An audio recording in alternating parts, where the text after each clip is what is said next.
Hi everyone, I'm going to show you a game now that I played from the recent Reykjavik tournament, and this is my round 2 game, and a lot of people were saying this was an amazing game, best game of the year, and they were saying great things about it. And my opponent was a very strong Ukrainian women international master Anastasia, and we'll talk more about her. You can see a picture above there and a bit of a weirded bearded picture of me over there. But I'm basically going to take you through my thoughts during the game and how things came about.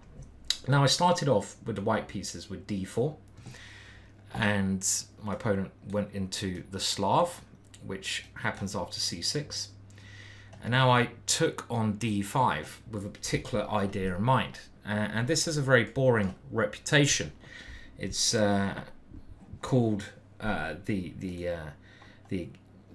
basic exchange Slav, or the boring variation of the Slav, but that's not what I wanted to achieve here. As after pawn takes knight c3, my opponent should and did play knight to f6. A little thing to bear in mind here: if black plays knight to c6, then e4 is a very strong move. I'll just show this line, and the point is a bit similar to what I play in the game, that if this pawn is captured, then d5 becomes a bit of an issue for my opponent's knight. So that's why knight f6 is familiar, and now bishop f4 is the main move, but my idea here was to play f3. Now basically the reason I played this idea was that a night or so before, I met up with my good friend Ingvar, the chess Viking from Iceland, lovely guy, and I met him down the pub, and over a glass of wine or two, we were chatting about this move, and we were sharing ideas, and I thought, okay, what better chance to play it than in this game? I hadn't prepared anything before the game, it was a morning round, but I know a bit about this line because it featured in a DVD of mine some 4 years ago now. It's, I think, got the name of the boar variation, named after an American FM boar, but in actual fact, one of the first people I know who's played this line is Grandmaster Jonathan Hawkins. I think he played it even before boar, so maybe it should be the hawk variation, if anything. And the idea is to just play e4 and get a good centre. It's a very natural move, and I don't know why more people haven't tried it. It's a very rare move, but it makes a lot of sense. Just try to put the pawn here and maybe go here. And I won't bore you with a lot of variations, but maybe at another point we'll have a deeper look. But let's just show you some basic ideas. One basic idea is if that black plays the most natural move, knight here, we play e4, and we want to get a good French because our knight's on c3 already. If that pawn is taken, we go forwards like this, and this is good chances of a nice advantage. And the other idea is if something like bishop f5 trying to stop that one, then we can play g4, and if the bishop comes back, then we can go g5, and we still get the move e4 in. And again, I think there's good chances of an advantage here. So my opponent avoided all of that and played e6, which on its own I don't think is a bad move at all. And it certainly made me think, but combined with the next couple of ideas, it didn't work very well for Anastasia. I now continue with e4, and if my opponent lets me go e5, I should just be a little bit better. It's a very nice French. So my opponent correctly took here, but now played a bit of an error, I feel. I think knight c6, the move played, is not the best move. It allows me to develop very harmoniously because I can put my knight here, and I kind of control this square over here. I think a better idea is bishop to this square.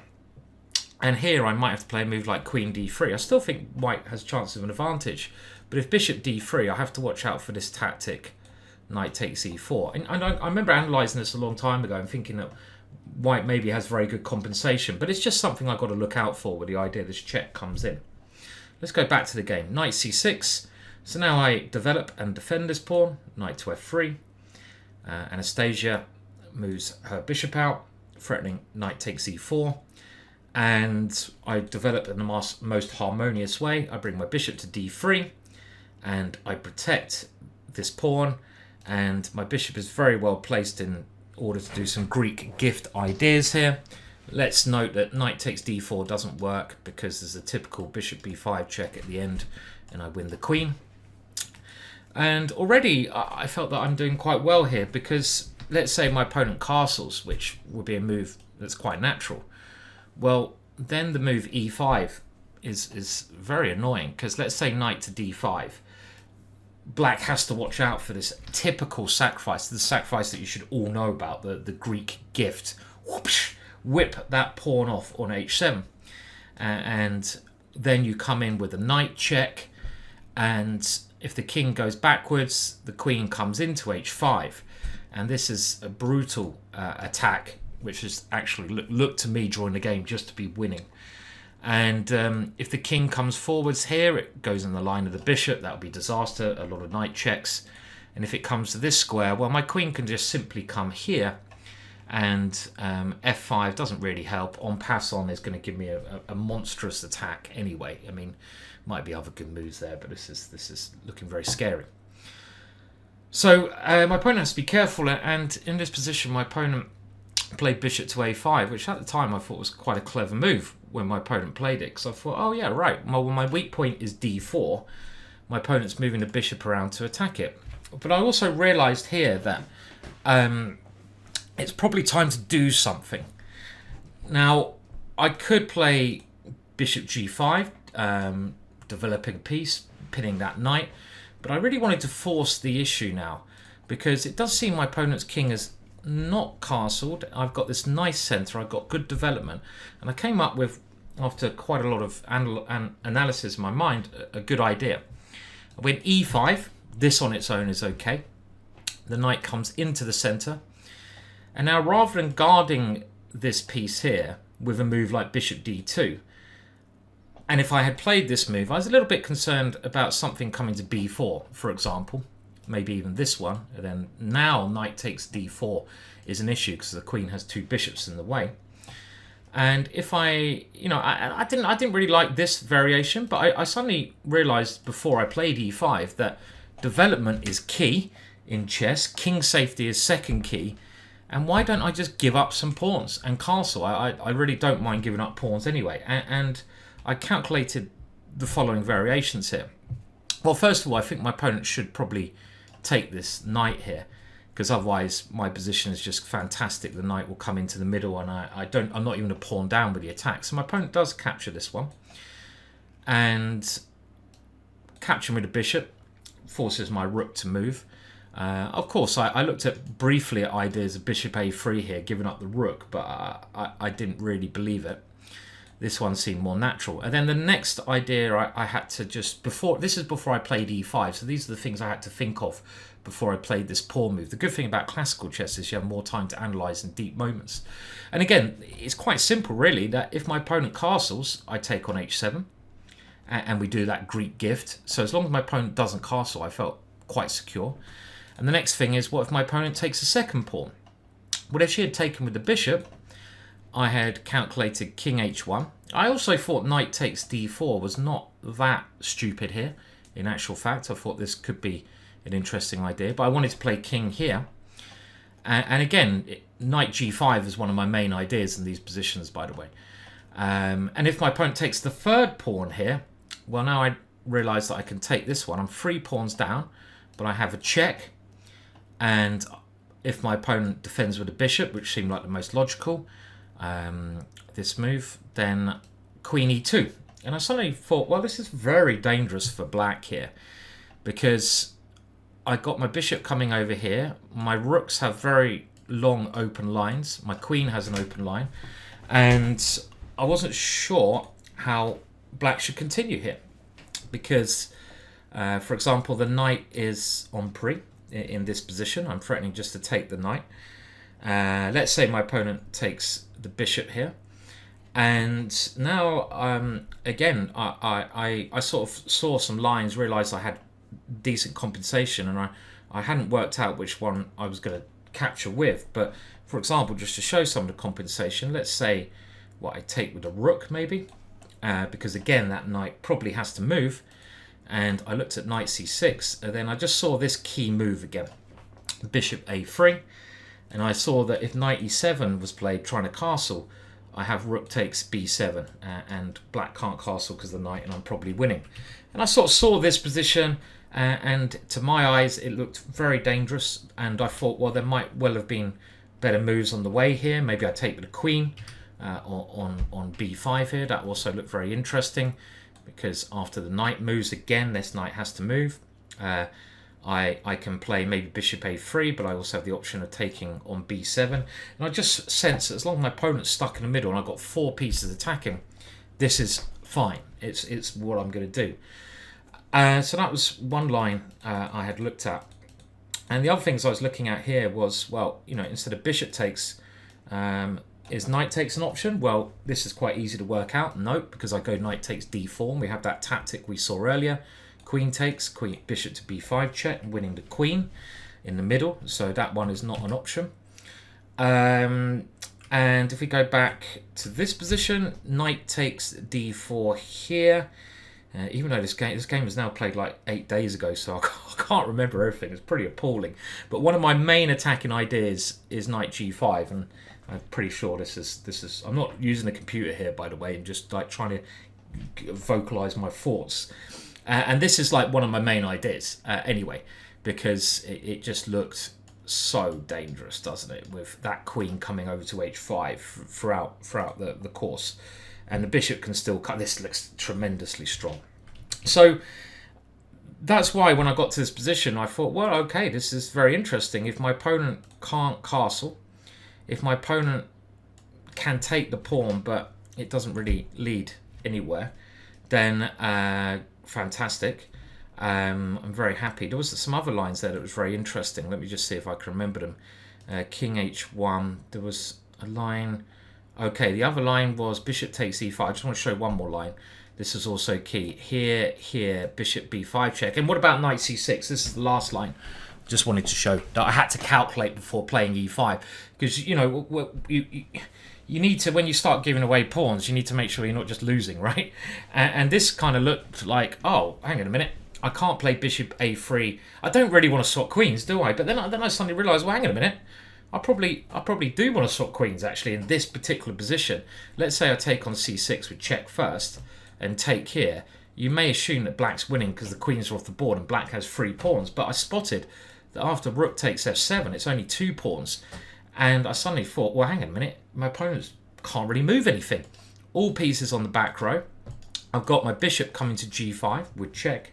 My other rook can come in at the right moment. And I couldn't see a good move for black here. I thought this was probably just winning in actual fact. For example, king e8, I remember I looked at, and then I was looking at just taking another pawn. And I was looking at some line with rook f8 here. And I thought this maybe is a line my opponent could have tried. But there was 2 moves here. And of course, I'm certainly doing well. And one of those moves may well just be winning here, actually. Okay, so that was the last line that during the game I had to make sure I covered when I go into this variation. My opponent in a very tricky position. I hate to be black here. Anastasiya just got herself into an uncomfortable situation. Very skilled player, Anastasiya. I recommend you do listen to a podcast she's done with Jennifer Shahadi, which is very interesting. Obviously, things have been a bit tough being in Ukraine for herself, so we do wish her the best of luck. And also, great to see her playing tournaments, and she had a good tournament in the end. I mean, she's I think won some very strong, had some good titles. She's part of the Olympiad team before, and I think she's got some junior titles as well. I'm just trying to check that, but I'll put them in the bio. Anyway, let's go back to the game. So my opponent played h6, and I did actually have this move on my radar because it makes some sense. Because let's say it's my move. Well, one move is bishop a3 to stop black castling, but the really aggressive move I want to play is knight g5 because this starts a direct attack. Let's say bishop d7, which is a bad move. Well, knight g5 is very scary. Okay, I mean, I lose some pawns, but I got the idea of taking on f7 was something, probably the knight, and the idea of clearing the queen. So the idea of playing h6, which is what we now saw occurred in the game, was certainly on my radar because it's a very logical move. It stops bishop h7, so my opponent might bet a castle. Castling's still very risky, and it has a way at stopping knight g5. Now, if I play slowly, I could play bishop c2 and queen d3 here, and I probably got a lovely compensation for one pawn. But I now saw bishop a3, which is, if you see this move, you don't really look at anything else. I keep my opponent's king stuck in the middle. And now I saw on the surface, I have ideas like d5 at some moments. I've got to open it up. But okay, if my opponent can't castle, I have time, all my pieces working. And now I'd actually guessed that my opponent might play queen a5 here, because I thought it was important to block my bishop so that black can castle. And queen a5 was something which I thought was quite logical. But then I'd foreseen the following quite amazing line, actually. I was going to go bishop d6, beautiful bishop, and my opponent probably has to try and get rid of this with bishop b4. And now, this is what I'm analysing during the game, by the way. I haven't checked this with the computer. I'm not going to. It'll probably tell me I'm an idiot. Knight d2 was the move that I had planned. And I saw this quite fantastic move during the game. The point is, if bishop takes d6, my knight comes to c4, and it comes to d6 with check, and combined with f7 dropping, I'm completely winning here. Looks nice. And this knight c4 idea is so strong, and if bishop takes d2, I was planning rook takes f7. And that's the idea of moving the knight. It clears my rook and it clears my queen. And if my opponent takes the rook, my queen comes in with check. And if the king comes back to g8, well, otherwise it's mate in 1. This is still mate in 1 with queen e8, checkmate. So I've foreseen this idea when I was thinking, and I thought, wow, bishop a3 looks very strong because my opponent clearly wants to do this. And I had assumed if a5, I can play queen a4, which is what happened in the game. And I didn't really see any other moves from my opponent. What else can black play? I mean, what's my next move? It's not necessarily clear if I have anything immediate. One idea I really wanted to play was bishop g6 here. Trying to be a bit flash, but actually it makes some sense. Let's say, for example, b6. Well, bishop e4 is probably very strong. But this move was already on my radar, and it was very, very good that I'd seen these ideas already. They combined with my strategy later on.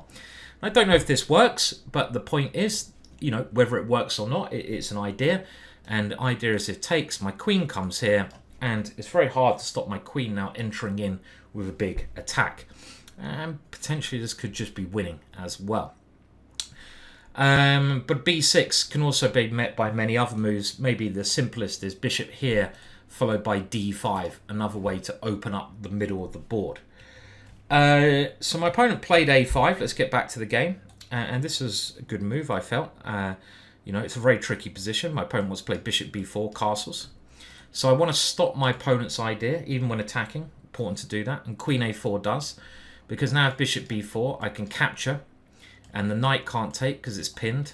And if the pawn takes, well, I win the rook. So now bishop b7 was played. And it's here I saw a fantastic idea. Now, it just felt like everything had been going pretty naturally okay up to this point. And I would like to point out here that the idea of e4 is very real. Yeah, d5 is very real now. If my opponent plays, I don't know, like, well, I saw this. If queen comes here, then bishop c4, I thought it was going to be very annoying for that queen. It's going to run out good squares. But let me just show you a line. Like, I don't know what, let's say a move, I don't know, such as g5. This kind of move is certainly a move that I'm thinking of playing at the right moment. I know I give up another pawn, but the point is if queen takes, I have this idea. And I'm opening up more lines. And most importantly, I'm opening up the line d1 for my rook. And this could just be, you know, more pieces coming in. It's natural to open up lines. And if pawn takes here, or at the right time, I want to play e6. And this kind of idea was certainly on my radar. I'm just trying to think in what particular position. Maybe I had this as an option and something like e6 here, this kind of idea, was opening itself up. And if pawn takes, I can even try to come back and do this crisscross checkmate, just showing some potential possibilities. But g5 looks like a very odd move anyway. Could it have been... okay, so probably bishop b5 first is the right way of doing this. This is I'm sure what the kind of thing I had up my sleeve, with ideas of rook c1. So queen d5, then a rook to c1 could just be winning with rook c6 being my next move if the bishop moves. Rook c6, pawn takes, bishop takes, win the queen. Otherwise, we win a piece for free. And if after, let's say bishop b5, bishop d7, now we play this, we can force that last variation. Pawn takes, and now this move e6 at the right moment. I haven't checked this with computer. This is just the kind of moves that seem very natural. Bishop takes d7 is going to be probably just checkmate in the couple of moves. Let's just show that on the board. Queen comes, I take the rook, and if here, then I think this is going to lead to checkmate. And this is clearly very strong. And if pawn takes after this move, then there was even, I think, ideas of queen g4 switching around to the other side, as well as some other tempting ideas here. Like I say, bishop d3. But you can see just how scary this position is for my opponent, right? I mean, really everything going badly. So my opponent played the most natural move, bishop d7, and then it's here where I saw this amazing idea, which I played, which I had to now spend, I don't know, let's say 20-30 minutes, because the next idea was something, it actually, I don't often smile when I'm playing, because it's bloody weird if you start smiling during a game, right? I mean, your opponent might think you're completely insane and you look like some kind of mad Joker kind of figure. So, yeah, try not to do that. But I did internally smile when I saw this idea. And it's one of those ideas which I really wanted to work. And I had to hold myself back from playing it immediately, because I've done it in the past where I've done a beautiful looking idea. It's backfired in my face and I look like a complete and utter idiot. So I had to just make sure I calculated all eventualities, and I double checked, triple checked, because I'm giving up a whole queen in the sacrifice. And I wanted to make sure that it's winning, because if not, it's losing. There's no middle ground. It's all in or nothing. Now, before I go there, I did have, when I looked at these lines, some other ideas. Again, this d5 idea, trying to open things up, followed by pawn here. But bishop b5 was my backup plan when I went into this variation. When I sacked the pawn originally, I thought this could be quite a tricky move for my opponent. And the idea is I have these d5 and e5. And I don't know what the computer's assessment of this is, but this seems to keep things quite dangerous as well. But it's certainly not as strong as rook takes b7. Now, my opponent's position is starting to drop. My simple idea now is bishop b5, rook takes bishop. So there's only one idea here, I feel. There's many ways I can blast the position open. Look at my pieces, they're fantastic now. This move d5 and e6 is probably the most strongest idea now. Bishop g6 with checkmate if f takes, and if bishop takes, the c6 knight now drops. So the only idea is knight takes d4, unleashing the bishop on the queen. And again, earlier on when I went down these lines, I was thinking, well, queen d1, I got some compensation. My opponent's king is still weak. I was also even thinking queen c4 here is probably just even better, attacking the bishop. And if rook c8, my queen comes into a6. That looked very strong. But I had also seen another possibility, and I was able to create my piece of Tau-like magic, and that was knight takes d4. And the point here is, well, my opponent has to take the queen, and now this next move, knight takes e6. And it was gave me a lot of pleasure playing this. It reminded me of some Macau Tau games where Macau Tau against a Sicilian threw his knight onto the square, sacrificed the knight here. And I couldn't see a resource here. I've got one knight for a queen, but look at my pieces. The rook, beautiful. The bishop, beautiful. The knight, brilliant. The rook, great. The bishop, brilliant. They're all working. And I'm threatening knight takes g7 checkmate, number one. If my opponent takes the knight, it opens up this diagonal, so my bishop comes here, checkmate, so can't do that. If my opponent takes the bishop, loses control of e7, so rook e7, checkmate. Can't play that move. And the more you look at this, the more it becomes clear that it's very hard to stop. I mean, this move is the main killer. Now, the moves I had to work out in advance was, well, what if my opponent tries to give the queen back? And this is probably the best defense. And this is the move that's nearly stopped me from playing it. But I suddenly saw here that, okay, I can get some material back. And now if my opponent takes with the bishop, I'm going to go knight check, and I'm actually going to be a piece up at the end of the combination. So king takes was the line I thought she should play. But then after knight c5 check, it's not easy to find a good square for the king. And I can take here. And I've got two pieces for the rook. That should be winning. But also, wherever the king had gone, I had ideas of continuing with my attack, bishop e4, in this position.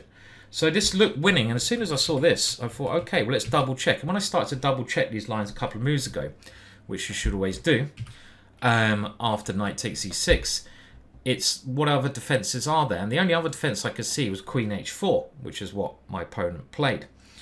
And the idea is having knight check, the king goes to d8. And again, I needed to have a solution for this move before I went into this variation. Otherwise, why am I doing this?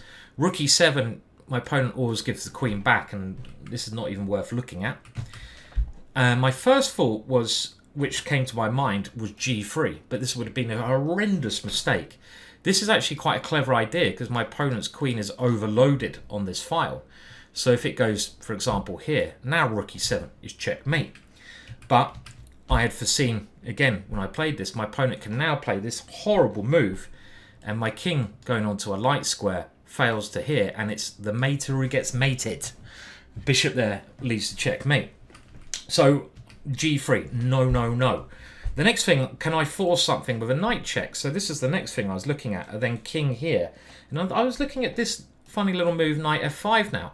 And I was very close to playing this, before thinking about this before I went into it, with the idea that I have bishop e7 and knight here checkmate as a possibility. Let's move the queen. We have check. The king moves left or right, doesn't matter. Knight comes here, giving checkmate. So this was my next idea, but I thought my opponent had some chances to escape this one. I'm just trying to remember how now. Was there a check I was a little bit worried about? Maybe it's a queen g5, getting the queen back. It's probably still winning, but the move I played, and again, I'd seen this in advance, I realised when I went into this queen sack was the strongest, and it was bringing in another piece. The visual things that put you off playing this line are the back rank, but I had worked out that these back rank things were leading to nothing. And I played this move quite quickly, having been quite confident in my calculation. And I bring my last piece into the attack. I have many threats, including rook f8, rook e7, leading to checkmate. My opponent has to try and start a counter-attack, but they just don't work. Now, the moves I calculated were bishop d4 check, king here, queen e1 check.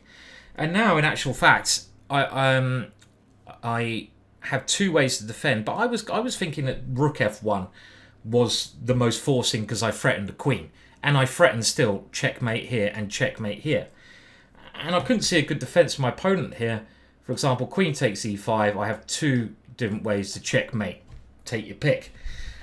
And if queen takes f1, it only delays things because I have this one checkmate. Couldn't see a way for my opponent to defend, except for rook here. But now I should be able to win a lot of material. But I think I also saw another move here. But maybe this is just about defendable for black. But it's a horrible. This is clearly I can win by checking and starting to take things. This might have been one defense. The last thing I had to again calculate when I went into this was because it was just building on this last line. What if bishop d7? This is the one move that weirdly scared me.